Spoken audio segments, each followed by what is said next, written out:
We're in the midst of a huge transformation where peers, communities, and workplaces are all really melding into one. Welcome to Reimagining Company Culture. My name is Christina Giordano, she, her, and hers, and I am the Senior Partnerships Manager here at AllVoices. Today, I am very excited to welcome our next guest on the interview series, Lauren Wegman. She's the head of People Analytics at Twitter. Lauren, it's really good to see you. If you want to share a little bit about yourself for our listeners, including your pronouns, and when you were younger, do you remember how you answered the question, what do you want to be when you grow up? That's a tough one. Hi, everyone. So nice to be here. Thank you, Christina, for the invite. So Lauren Wegman, pronouns are she and her. And I lead the people analytics team at Twitter. Prior to Twitter, I led people analytics teams at Yahoo and Oath, which is now Verizon Media. So when I was younger, what did I want to be when I grew up? A ballet dancer, as a matter of fact. And that discipline has been very, very helpful in getting me through my academic career. I love that. You fast forward to today. How do you think your personal journey has really led you up until this point to really lead people analytics and specifically at Twitter? Yeah. Well, in graduate school, I was very much focused on researching and understanding the changing nature of work. So I got my PhD in industrial organizational psychology with that as my focus area. And honestly, very early into my academic career studying work, I realized that studying it is not actually living and breathing and feeling work. So instead of going and becoming a professor and doing a lot of research and speaking on work, I really wanted to get into the workplace myself. And given my focus on the changing nature of work, I knew that I had to be in the tech industries. That is where the fast-paced changes are happening. That's where companies like Twitter are willing to experiment with things like focus days and days of rest and all kinds of other things that I'm sure we'll talk a little bit about later on. But yeah, so it was a kind of a pivot within my career to go into the applied space, and just couldn't be happier at Twitter leading this team. That's awesome. I think it's really interesting to really observe and see how the world of work is continuing to change before our eyes. For folks who are not familiar with or don't work directly with their people analytics teams, how do you really define what people analytics is, what it entails, and also what it is clearly not? That's a really good question. So people analytics is a pretty new field. It has really taken off within the last, 10 years or so. And I think each people analytics leader does organize their team a bit differently and does kind of draw boundaries in a little bit of a different way. But here at Twitter, our team charter is to partner across the business to perform research and uncover data-driven insights to better attract, hire, and engage and retain the people who will carry Twitter forward. So I personally think of people analytics as a centralized kind of people intelligence function where we're charged with having a pulse on our workforce, be it past trends, where we are today, and then thinking about the future. So predicting where we could possibly be in the future. And for those of you unfamiliar with people analytics at the highest level, I think about it as taking disparate data sources and different pieces of information and really turning that into intelligence for tactical as well as strategic decision making at the company.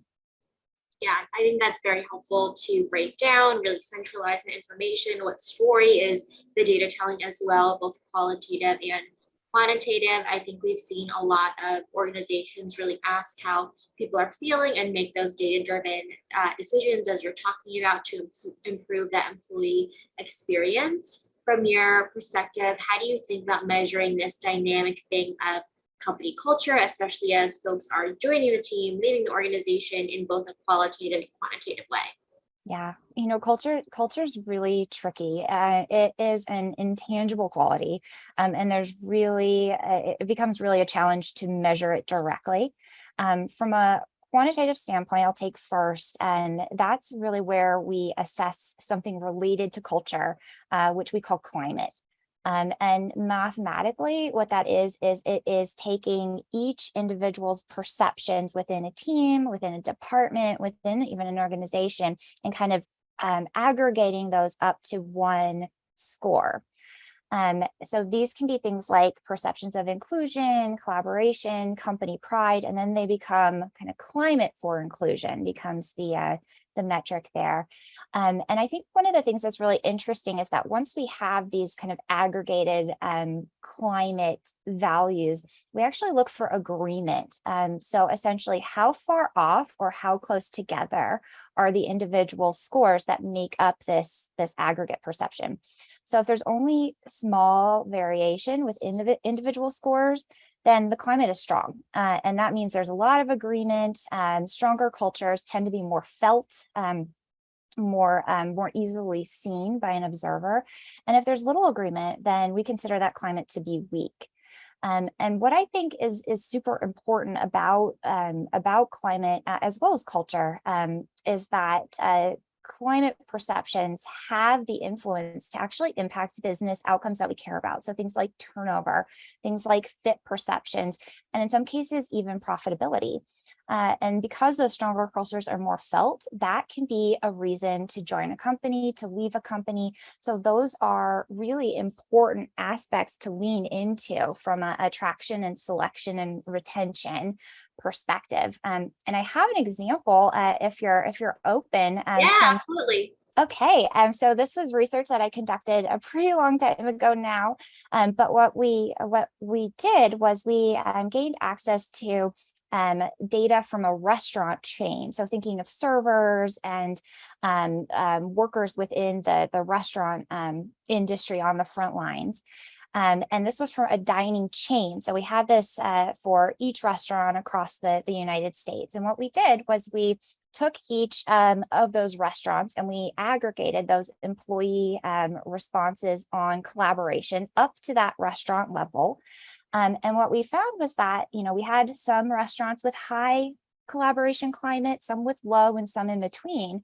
But the really interesting part was that those with a high climate for collaboration had higher profitability after we controlled for all other possible influences there. So it really made bottom line sense to invest within collaboration for that restaurant chain.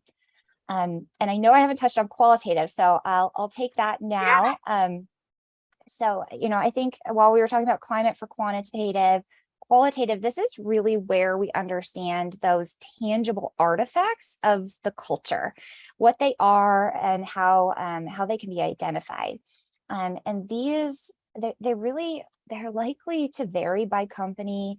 They're considered core to what it means to work at the company. In thinking about how to identify these things, these are really things that newcomers to the company tend to not recognize, not understand when they first come into that organization. But then over time, they learn to interpret and attribute meaning to these artifacts. So some are big and some are small, and all of them kind of together make up the culture. And so I've got a couple of examples here.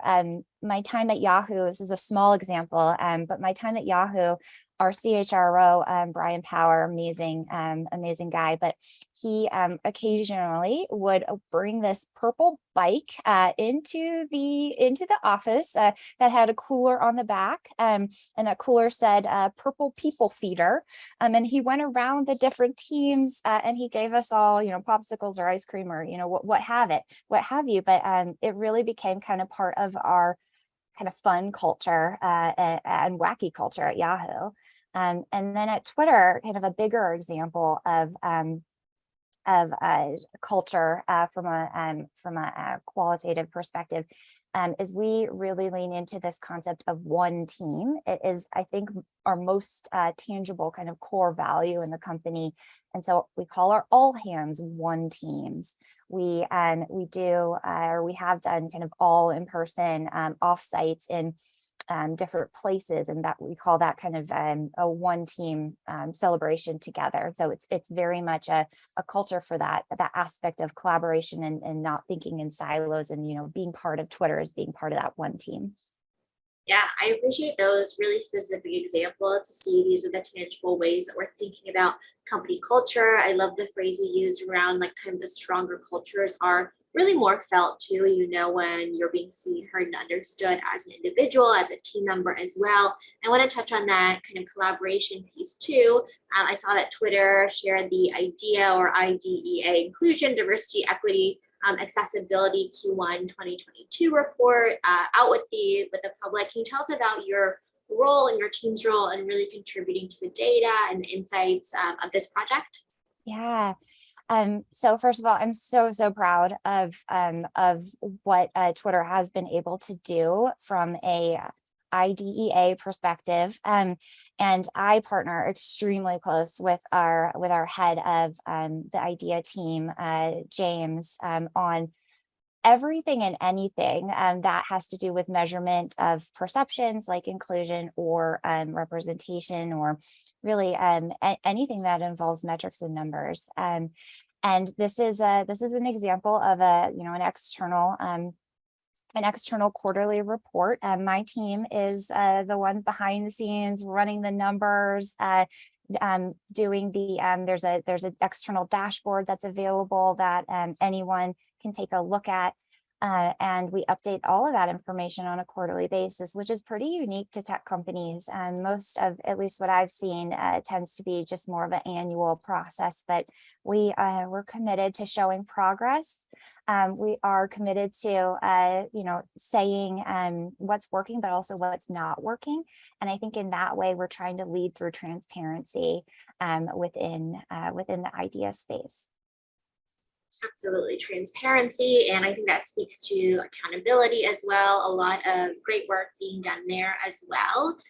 In terms of, we think about reimagining, redesigning the world of work, how is Twitter and your team really disrupting our traditional lens or way of thinking of, 9 to 5, corporate jobs, and things like that?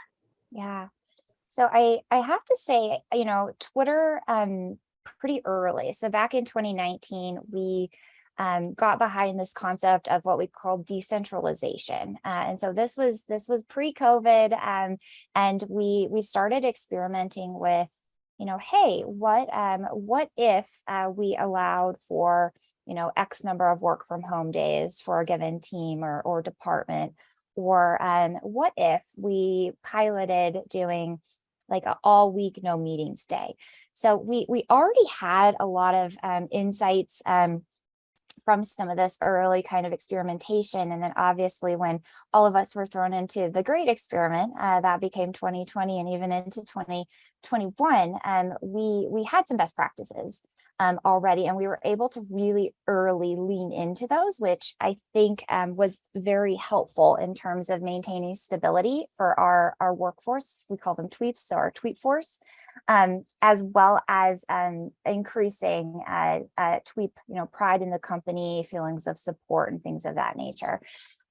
So, in thinking about redesigning the world of work, I'll take Twitter, and then I'll tell you a little bit about what we're doing on my team. But that concept of decentralization, it's so critical to our values. And so there's a lot that we emphasize internally on, best practices around time zones, having team working agreements, being async first. And that is now part of our culture because we have been practicing it for quite some time. It's not something new to us. We also put a lot of emphasis around work-life wellness. And this is an area that we included within our surveys ahead of COVID as well. So we were able to understand things like resiliency and energy and how those changed across the pandemic, and kind of how they're changing now, kind of more in the hopefully post-pandemic side of it. And then, so some of the things that came out of the surveys that have been important for, that have been implemented during or at Twitter, is this concept of days of rest. So these are company-wide days off. We have one a month. And we have been doing that since early 2020 and are still doing it today. And then we also have initiated focus weeks, which are quarterly kind of company-wide no meeting days. And those both came from a combination of information from those early pilots, as well as recommendations from employees themselves from our survey initiatives. And the thing that I really, really like about Twitter is that experimental mindset. And as a psychologist by training, I am particularly interested in understanding how employees interpret different events and what we can do to better support them as things change within the workplace or as things change over time. And so for my team, I think in order for us to be successful for people analytics, we need that deep thinking time. We can't really squeeze in, 30 minutes here or 30 minutes there and be able to produce the level of insight and the level of rigor that we need to in order to be successful. So for my team, what I've done is we implemented research days on Fridays. So these are days where my entire team does not take any meetings. At first, it was a bit of a challenge to kind of get that rolled out right through our different COE work groups, but it has been quite successful for them.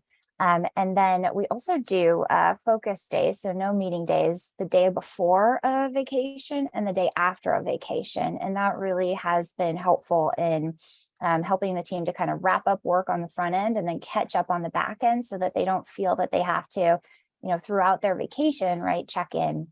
And so I think that those are a couple of things that have been really successful for my team and for Twitter in, managing the world of work as it changes. Absolutely. I love that, the gift of time, the days of rest, and really the ability to really focus on the work that needs to be done. For deep thinking too, if you're in meetings all day, there's a ton of follow-up afterwards as well that needs to happen too.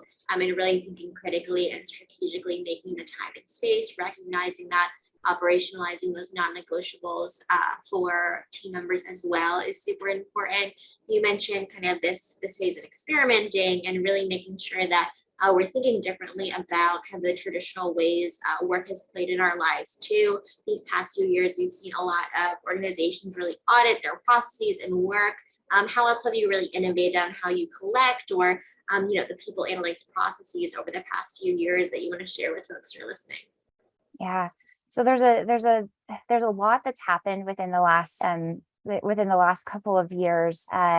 But I'll speak to just a few examples here. So in thinking about, audits and processes, I think the first thing about people analytics to understand is that the data and the insights that we're providing are only as good as that data that's input, right? So if there are issues within your ATS system, if there are issues within other systems, like those are our core sources of data. And so we can't produce accurate recommendations and insights without having that solid data quality. So over the last couple of years, we have spent a lot of time in actually building out dashboards looking at data quality. So these are dashboards that really point out where potential data issues are, how many, and ask the end user, is this correct? Is this not? And can fix it directly from that dashboard. So some examples are, filled recs that are still tagged as live, right? Or an ex-employee who's tagged as a regretted termination when they were actually a low performer. Things of that nature, and having just a live pulse on that is so helpful for the quality of the information that we're able to provide. I think also we have really worked on our partnership with our data privacy and our legal teams. As GDPR has increased and progressed, it's just ultra important for us to have, since we have access to such sensitive data, know those protocols and be the good stewards of the data that we should. And then, finally, I think kind of related to that with our HR systems team, People Analytics has put forward what we call a data governance model, role-based data access parameters, as well as short training for teams who handle sensitive data. As we realize that some of this may be known to us or second nature to us because we're involved within the data, so frequently, but others are the end users of our insights or the inputters of data for us. And so I want to make sure that everyone is aware of what can and shouldn't be done with such important information. Absolutely, taking that to heart as well, setting up those standards and practices and really effectively communicating that on a continuous basis with the different stakeholders that are involved are really important as well. I know you shared a lot of great examples from your team and your collaborations and Twitter at large, kind of how you're thinking about company culture. So what you're seeing in the universe, what are common mistakes you're seeing other companies or leaders make in their people analytics strategy as well, of course, without naming names? Yeah. So I've started 3 people analytics teams at different organizations, and have worked with a variety of leaders across those organizations as well as the industry. And I think some of the common mistakes are to think that analytics is solely reporting. Yes, we do reporting. But I think the real bang for your buck with investing within a people analytics team is not those descriptives of like, hey, how many people do we have in Ireland and what's our attrition rate? But actually, what are the things that are driving that attrition rate, right? Why do candidates want to come into this organization? And things that really involve kind of putting that information together and having that cohesive story and that cohesive insight. And so, a common mistake then can be not determining what can be automated for self-service early enough within a people analytics journey. So it really can be easy to get hung up on old frameworks or bespoke deliverables for specific leaders. But in order to be successful, I really think that people analytics needs to be able to scale and scale quickly. Because then once leadership does understand what this team is capable of, the demand increases greatly. And I'd say one other common mistake, kind of trap you can fall into, I suppose, is too many surveys. So survey data is so important for a variety of reasons. But asking for a survey to learn more about the previous survey is not really a good use of time for the survey takers as well as for the survey administrators.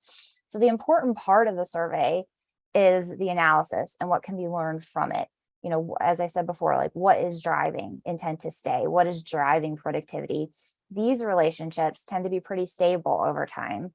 But the scores may change. So how well are we doing on keeping the key drivers of intent to stay up, right?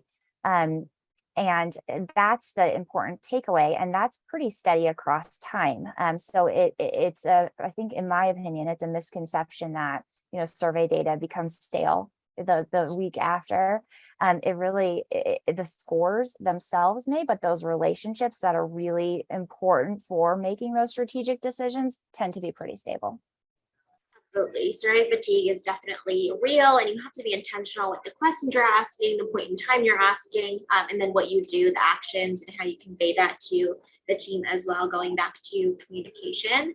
Lauren, if you had a magic wand, what would make your day easier? Oh my gosh, time. I'm sure you get that one a lot, but yeah, it would be definitely time. And second would be budget. Absolutely. Yes, those are definitely common answers to that question. I always like to ask, for folks who are listening as well, at the time of our recording, we're also in June of 2022, and I'm sure this is something that you're doing 365 days a year. I definitely want to ask, how is Twitter honoring and celebrating Pride this year? Yeah.